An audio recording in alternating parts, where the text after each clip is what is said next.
নিজের বিবেকের কাছে হেরে যাওয়াই কি সবচেয়ে বড় পরাজয়?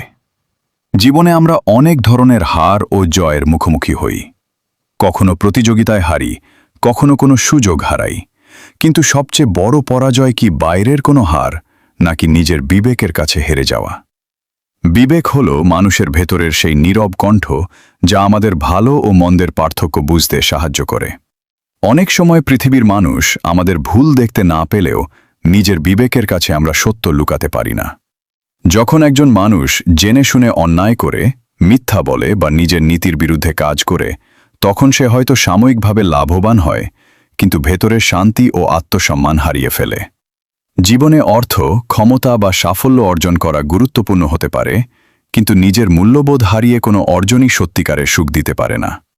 যে মানুষ নিজের বিবেককে সম্মান করে, সে কঠিন পরিস্থিতিতেও সঠিক পথ বেছে নেওয়ার চেষ্টা করে।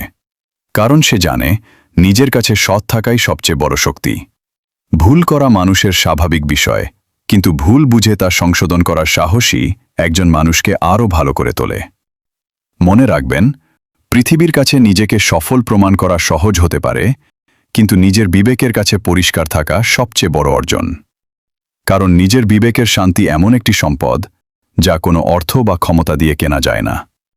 এটি একজন মানুষকে ভেতর থেকে শক্তিশালী ও সত্যিকারের সুখী করে তোলে।